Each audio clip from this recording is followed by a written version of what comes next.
બીજું આપણી પાસે 15 મિનિટ છે, શું કરીએ? ઓકે, કઈ સર અંદર. હા સર, સ્પેલિંગ એમ. ના સર, દમ સર આલા. રમી બેસ. સાહેબ એક પ્રશ્ન પૂછું? બોલો ને બેટા. સાહેબ, આ માનવતા વળી ગયું. મતલબ અમે તો આવા ધર્મ વિશે કંઈ સાંભળ્યું પણ નથી. અમે તો બસ હિન્દુ, મુસ્લિમ, શીખ આવા ધર્મો વિશે ભણવામાં આવે છે. વિદ્યાર્થીઓને જે ધર્મ ભણાવવો જોઈએ એના વિશે તો પુસ્તકમાં ક્યાંય છે જ નહીં. ચાલો આજે તમને માનવતાના ધર્મ વિશે ઓકે સર. જ્યારે પોલીસ કોઈ પણ જાતની લાંચ કે રિશ્વત લીધા વગર માનવ કલ્યાણ હિત માટે, પરિવારના હિત માટે, લોકોને જાગૃત કરવા માટે કાર્ય કરે એને માનવતાનો ધર્મ પાળો કેમ કહેવાય? જ્યારે એક ડોક્ટર ઇમરજન્સી જેવા કેસમાં વધુ ગરીબ પરિવારને મફતમાં અને પૈસા લીધા વગર એમની સારવાર કરશે, સમાજ કલ્યાણ સેવા માટે જ્યારે કામ કરતા થાય ત્યારે માનવ ધર્મ પાળો કેમ કહેવાય?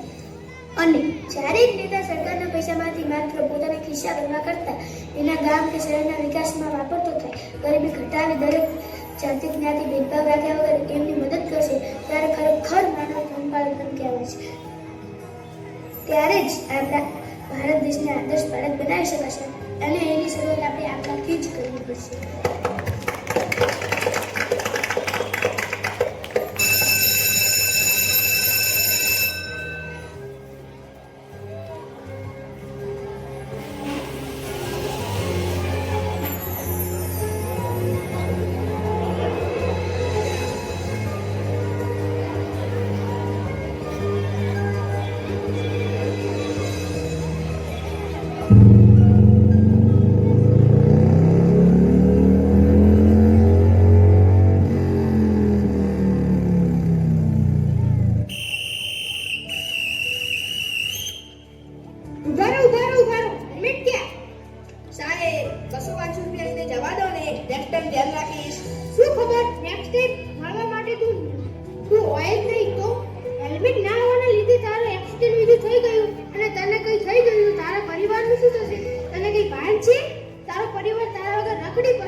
સોરી સાહેબ, હવે ધ્યાન રાખીશ. અને હા, થેન્ક યુ અમને જાગૃત કરવા માટે. એમાં થેન્ક યુ છે ભાઈ. હું તો મારું પોલીસ હોવાની ફરજ નિભાવી રહ્યો છું. મારો માનવતાનો ધર્મ નિભાવી રહ્યો છું.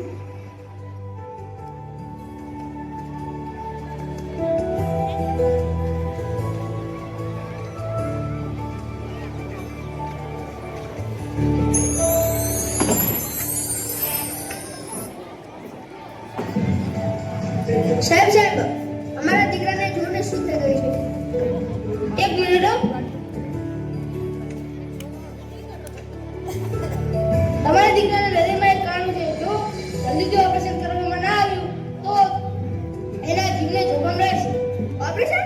હા, ઓપરેશન. કેટલો ખર્ચ થશે? બસ 2 થી 3 લાખ.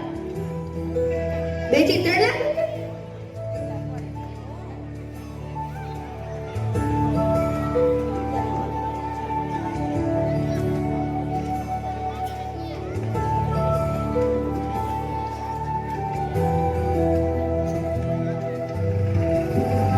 ચિંતા ના કરશો, હું ઓપરેશન કરવા જઈ રહ્યો છું.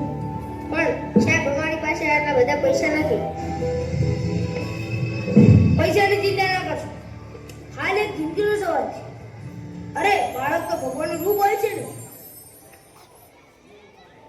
અમને એક ભગવાનની આ રૂપે સેવા કરવાનો મોકો મળ્યો છે. શું ખબર આ સ્વરૂપે અમારી પરીક્ષા લેવા આવ્યા હોય.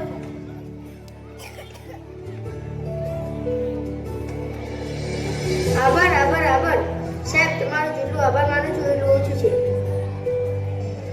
તમે પગે ના પડો. આ તો મારો ધર્મ છે. હું મારો ધર્મ નિભાવવા આવ્યો છું. એકવાર મને મારા સાહેબે શીખવ્યું હતું કે માનવતાથી મોટો કોઈ ધર્મ નથી.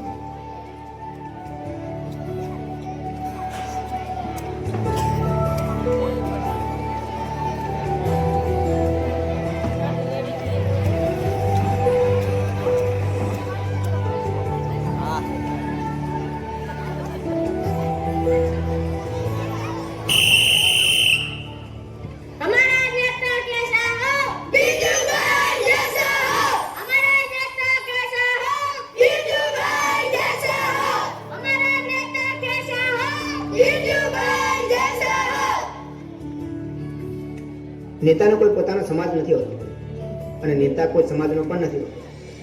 નેતા હોય છે સમાજ માટે અને એના માટે બધા સમાજ, બધા લોકો, દરેક જાતિ જ્ઞાતિ એક સમાન. અમારા દેશના કેસવો બીજુભાઈ જૈસા હો.